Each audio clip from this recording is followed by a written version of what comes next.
முன்னாள் டிஜிபி ராஜேஷ் தாஸ் நீதிமன்றத்தில் ஆஜராகியிருக்கிறார். முன்னதாக அவருக்கு எச்சரிக்கை விடுக்கப்பட்டிருந்தது.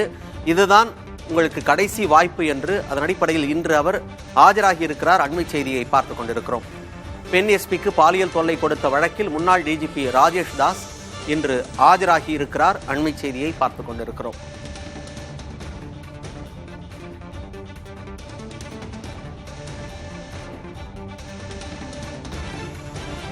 கூடுதல் விவரங்களோடு செய்தியாளர் ஆசாத் இணைந்திருக்கிறார். ஆசாத், ஏற்கனவே 24ஆம் தேதிக்குள்ள தீர்ப்பு வழங்கப்பட வேண்டும் அப்படின்னு உயர்நீதிமன்றம் சொல்லி இருக்கு.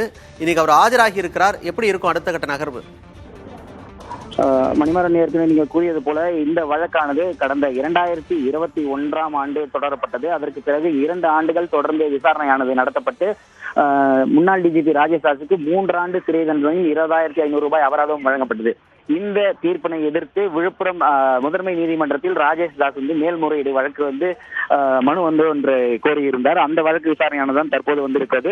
மேலும் இதற்கிடையில் பார்த்தோம் அப்படின்னா ராஜேஷ் தாஸ் சென்னை உயர் நீதிமன்றத்திலும் நீதிமன்றத்தையே மாற்ற கோரி ஒரு மேல்முறையீட்டு மனு தாக்கல் செய்திருந்தார். ஆனால் இந்த மனு உயர் நீதிமன்றத்தால் தள்ளுபடி செய்யப்பட்டு அங்கிருந்து விழுப்புரம் நீதிமன்றத்தில் கடந்த 24ஆம் தேதிக்குள் இந்த வழக்கில் தீர்ப்பு வழங்க வேண்டும் என்ற ஒரு வழிகாட்டுதலும் வழங்கப்பட்டது. ஆனால் ராஜேஷ் தாஸ் தரப்போ விழுப்புரம் நீதிமன்றத்தில் வாதிடர் தொடர்ந்து கால அவகாசம் கேட்டு வந்தனர். இந்த நிலையில் கடந்த 24ஆம் தேதியும் அவர்கள் ஆஜராகவில்லை. இதனால் நீதிபதி இதுவே ராஜேஷ் தாஸுக்கு இறுதி வாய்ப்பு, அந்த தரப்பு இன்று ஆஜராகி வேண்டும், அப்படி இல்லை என்றால் நிச்சயமாக அவர்களுக்கு வாய்ப்பு வழங்கப்படாமலே தீர்ப்பு வழங்கப்படும் என்று கூறியிருந்தார்.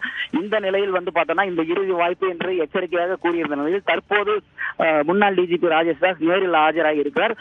இப்போது பார்த்தோம் அப்படின்னா இவர்கள் தரப்பிலிருந்து வாதாடுவதற்கான கால அவகாசம் கேட்பதற்கான வாய்ப்பு இருக்கிறது. அதனை கவனத்தில் கொண்டு விசாரணைக்கு பிறகு கால அவகாசம் வழங்குவதற்கான வாய்ப்புகள் இருக்கிறது. மணிமாறன், விவரங்களை கொடுத்தமைக்கு நன்றி ஆசாத்.